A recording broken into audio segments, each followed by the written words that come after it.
The sound begins before the image, basketballs hammering hardwood in rapid, overlapping rhythms, then sneakers squealing on polished floors, then heavy, synchronized breathing. The image catches up slowly, a vast gymnasium, high ceilings crossed with steel girders and afternoon light cutting through narrow windows in long gold shafts. The UCLA Bruins basketball team in the final minutes of a 2-hour practice, relentless, exhausting, precise. Coach John Wooden stands at center court, clipboard tucked under his arm, watching with the calm certainty of a man who already knows how the season ends. His team is 26-0. They have not lost a game. They may not lose one. He blows his whistle once, sharp, final, Wooden, to the team. Good work, men. Hit the showers. Rest tonight.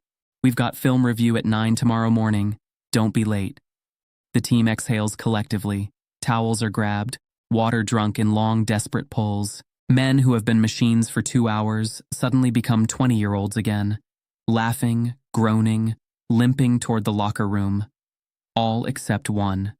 Lou Alcindor stands at the far end of the court, 7 feet and 2 inches of sweat-soaked exhaustion. He has averaged 29 points and 15 rebounds this season. He is 20 years old. He is already the most discussed college basketball player in the history of the sport. None of that is on his mind right now. What is on his mind is the corner of the gym. Specifically, what is happening in it.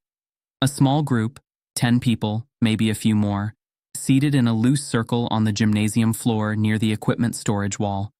At the center of them, a man is moving.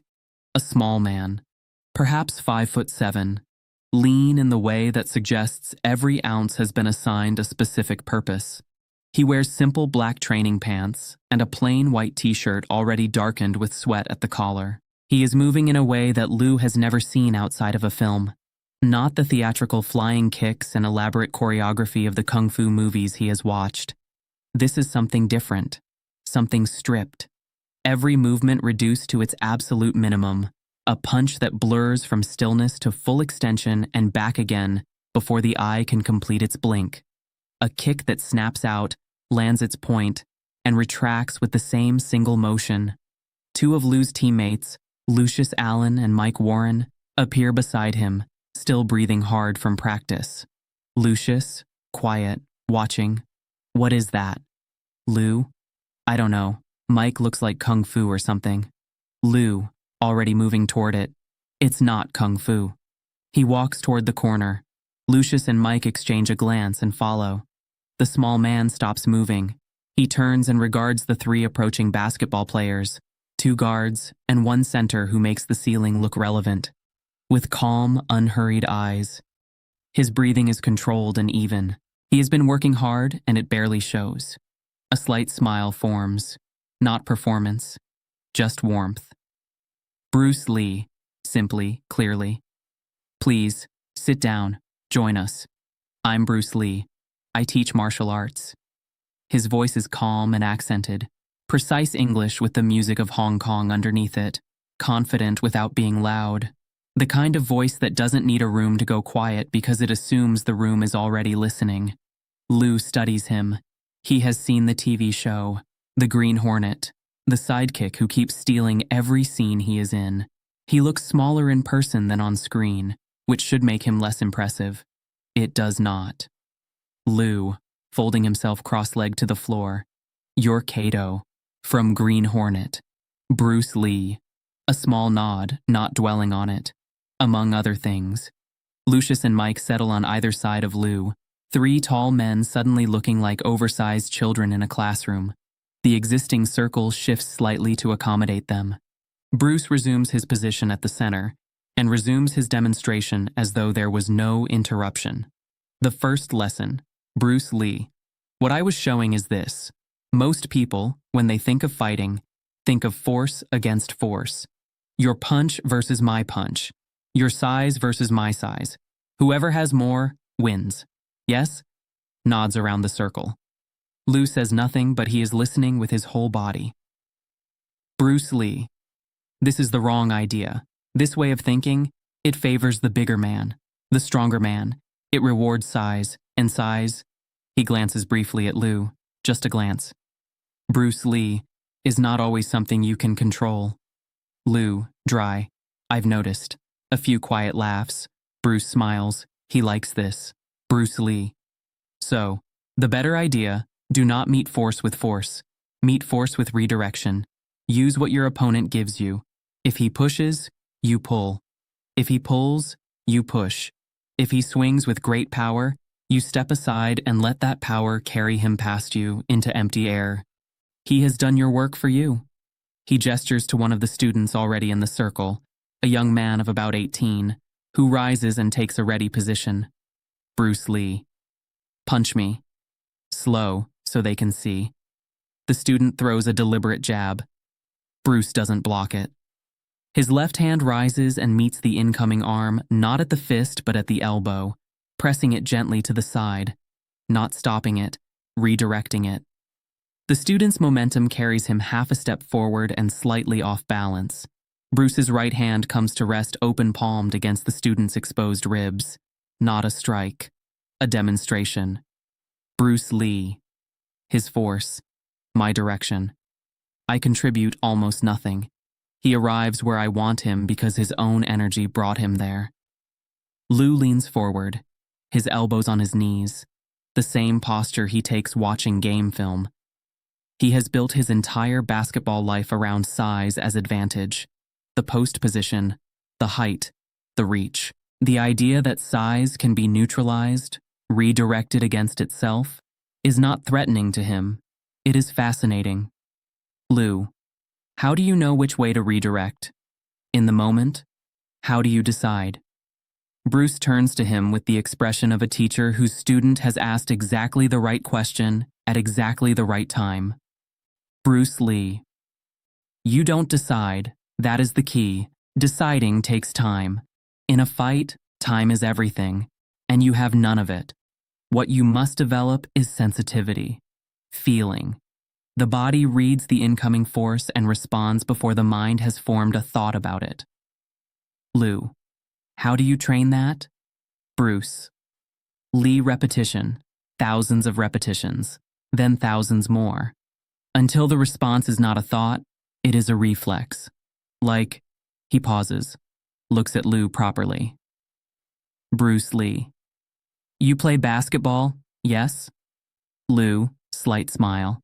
A little. More laughter. Bruce grins. He knows exactly who this is. BruceLee.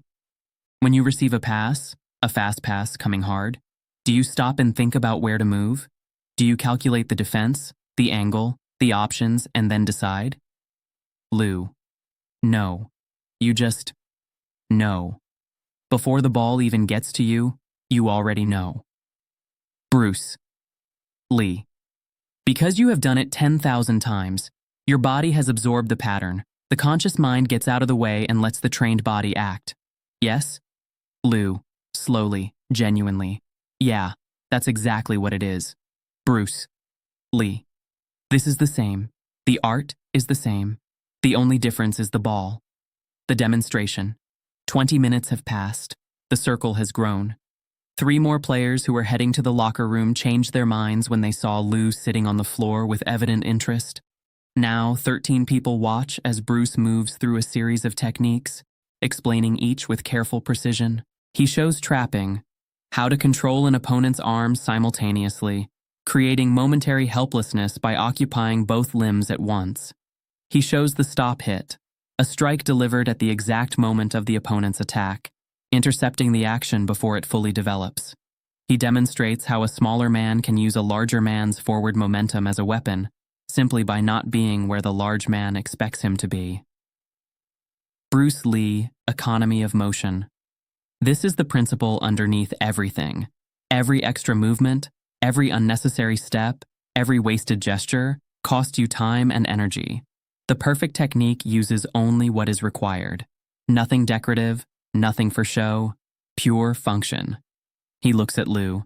BruceLee. Your size, it is extraordinary, a gift. But a gift can become a crutch. If you rely on it too completely, you stop developing the things that work regardless of size. And one day, in a game, in life, You will face something that your size cannot solve. Lou, direct.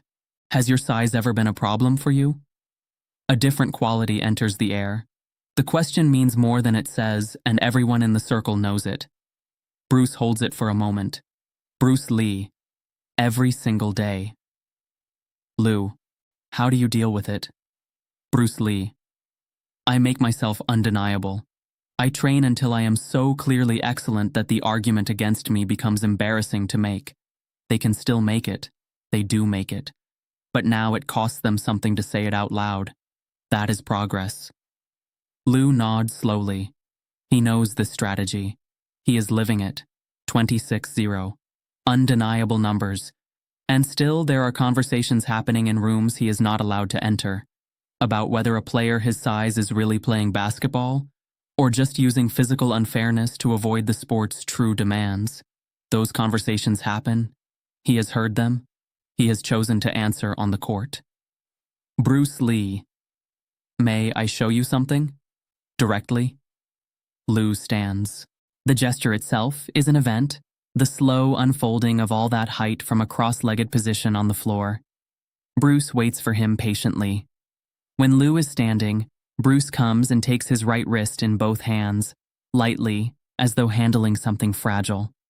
The contrast in size is extraordinary. Bruce's hands barely wrap around the wrist. BruceLee, quietly, to Lou only, resist me. Use your strength. Don't let me move you. What happens next takes just over 1 second. Lou braces. He has 3 inches and 100 pounds on every professional basketball player in the country. He is not going to be moved by a man who weighs 140 pounds. Bruce applies almost no visible force.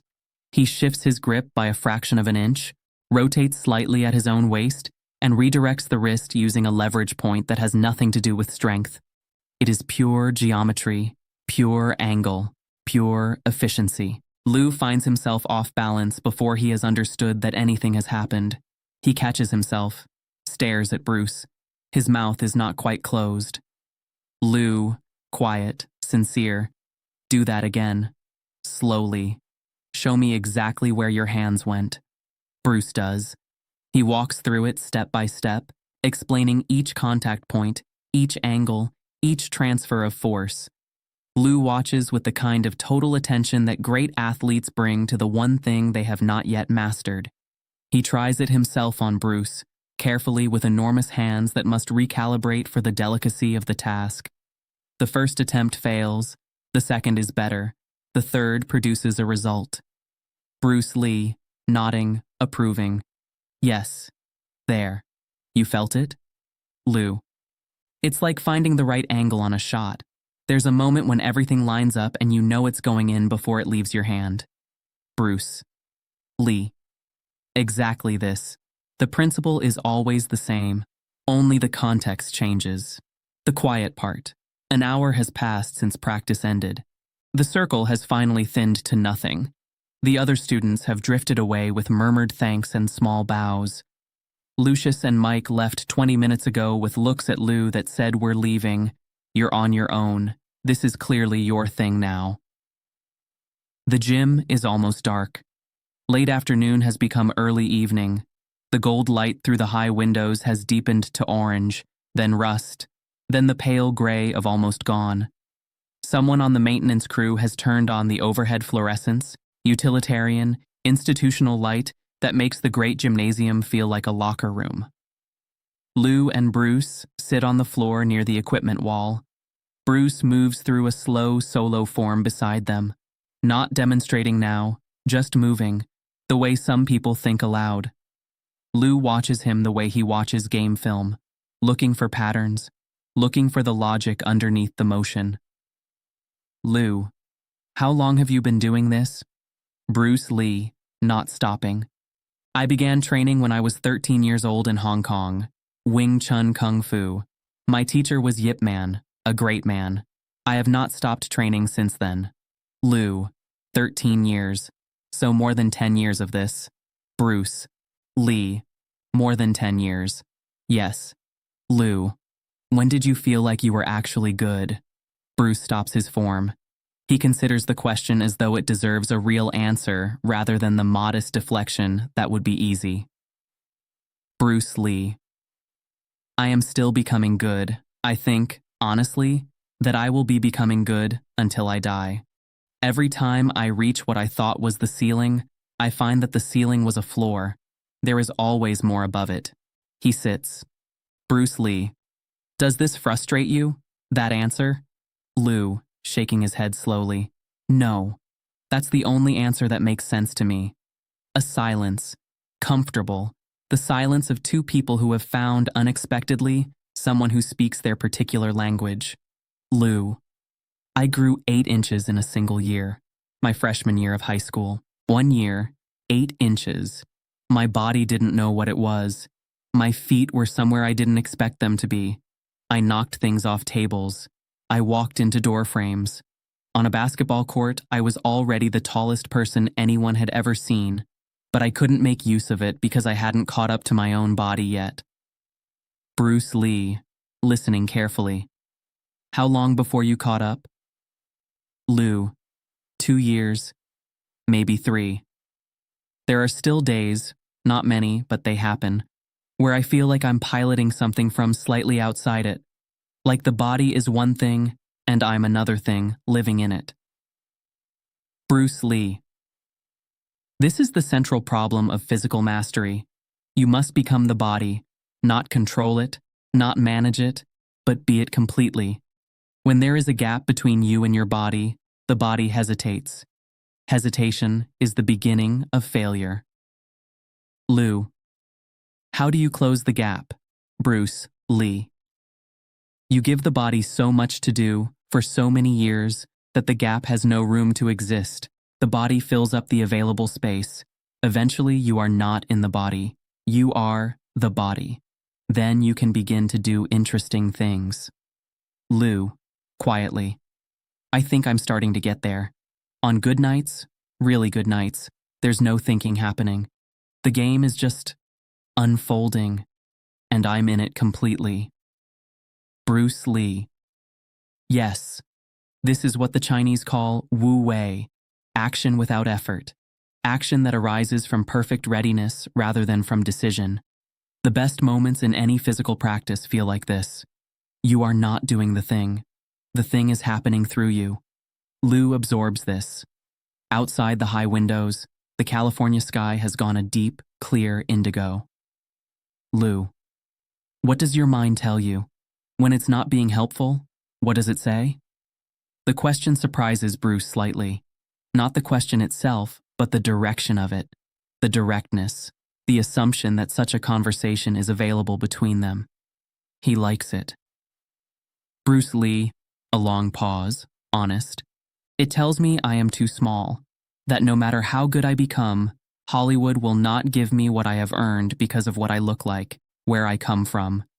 It tells me that I will spend my whole life proving something to people who have already decided not to believe it. It tells me that the deck is arranged against me and that nothing I do will fully rearrange it. He says this without bitterness, as a man might describe weather, something real, something that must be accounted for, something that does not stop you from going outside. Lou, quiet. I know that voice. Bruce Lee. I thought you might. Lou. What do you do with it?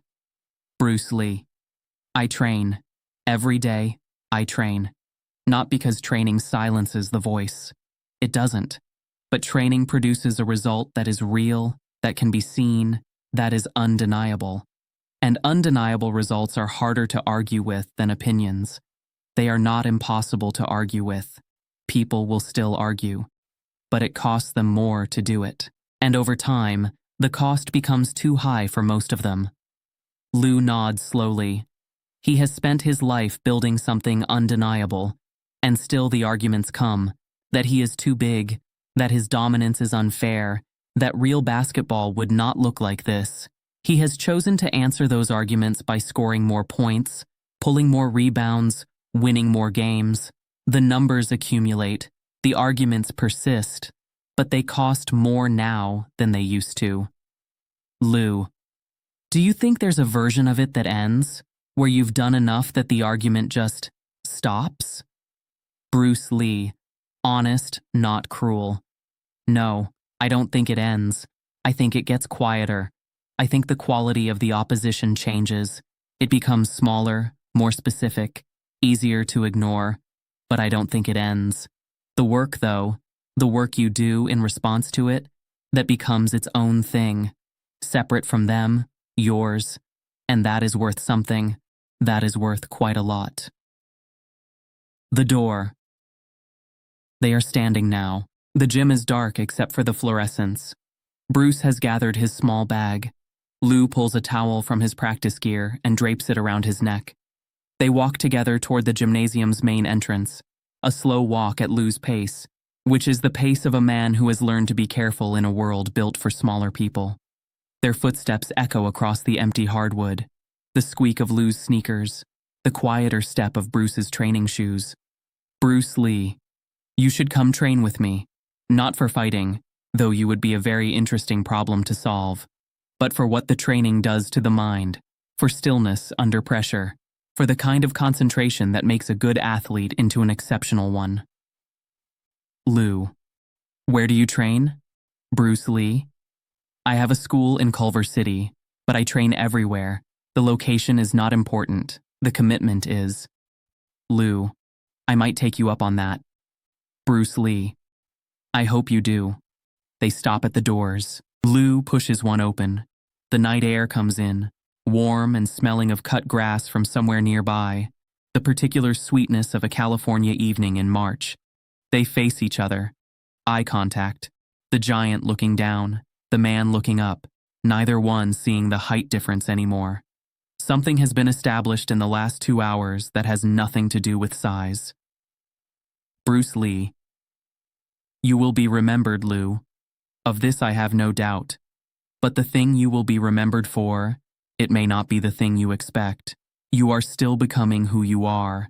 Most people never realize that is happening to them. You do. That is a significant advantage. Lou considers this carefully, the way he considers everything, not quickly, but fully. Lou. Who are you becoming? Bruce smiles, the real one, not the performance smile, not the teacher's encouraging smile, but something quieter and more private. Bruce Lee. I don't know yet, but I intend to find out. He extends his hand. Lou takes it. The handshake is brief and firm, two people completing a transaction that neither of them has words for yet. Bruce Lee. Good evening, Lou. Lou, good evening, Bruce. Bruce steps through the door and into the night. Lou watches him go, that particular quality of movement, economical and alive, growing smaller across the parking lot, and then disappearing into the dark between the streetlights. Lou stands in the doorway for a moment, half in the gym, half in the evening air. The empty court stretches behind him. The California night opens in front. He lifts his right hand, his shooting hand, and examines it the way Bruce examined the volunteer's wrist, as a tool, as a structure with particular angles and leverage points and capabilities not yet fully understood, as something that could still surprise him. He holds it there for 3 full seconds. Then he lets it fall and steps back into the gymnasium and walks to the locker room in the dark.